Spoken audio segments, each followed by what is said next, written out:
Hey there, Internet. So I was just messing around with my new SLA printer, and I really haven't been able to find very much information on making gears with SLA printers. But just a real quick setup that I did. These are they're really strange modulus because I wanted to get a pitch diameter of 30 millimeters and 20 millimeters. Um,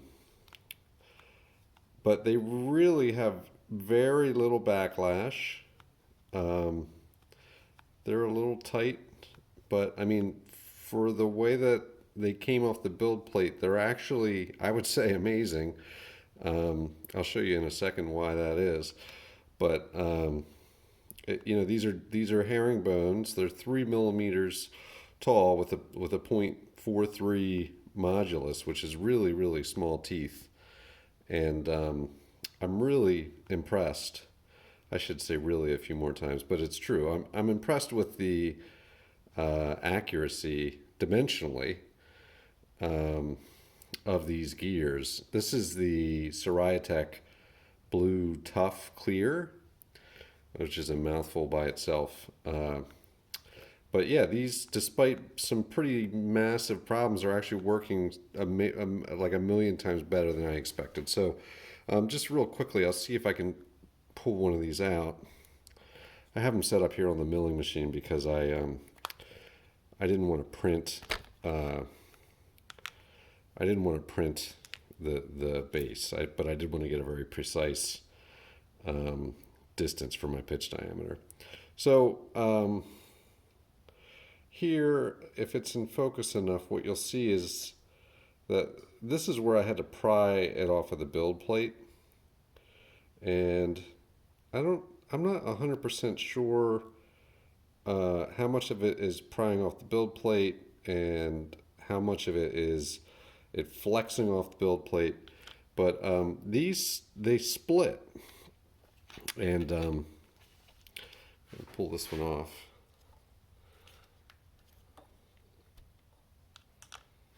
You'll see for this one, it's very split. And I guess I got the spatula right in between there when I was trying to get it off the build plate. But amazingly, they turn pretty good. So this, about half of this gear all the way across is split. And so if you're gonna print these flat on the build plate, you need to build in a chamfer or a fillet or something on here that's going to allow your spatula to get under there, or you're going to have to print them on the build plate at some kind of an angle. 3 millimeters is, I wasn't even really expecting this to work, but it did. So I think 5 millimeters is probably a much better dimension to try to make these, because when you pull them off the build plate, well, the whole thing is flexible. So this hub can kind of rotate. This hub actually acts like a spring somewhat. If I rotate the outer part, you can see these arms flexing. So it acts somewhat like a spring. And when you pull it up off the build plate, I think one of the problems that you might have is you might end up with it slightly bent, and then if you cure it like that, um, it's not going to work very well. I mean, because it's a herringbone, it's kind of somewhat self-aligning.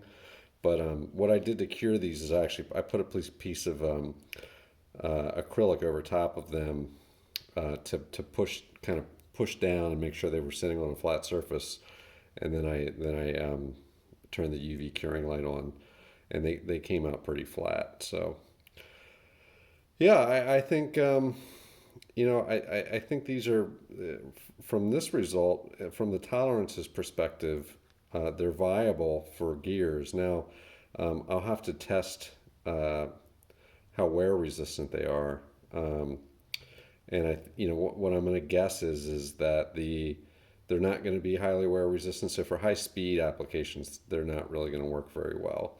Um, for low speed applications, I think they will work really well. And I think one of the things that I'm interested in trying is, um, can I do measuring with these, because the backlash is so low and they're meshing so nicely. Is it possible to do for example, like make a dial indicator. So anyway, that's me rambling about these uh, SLA printed gears. They're transparent, which is amazing, and the quality is, I'm really impressed with the quality. So if you have any questions, leave a comment down below, and thanks for watching.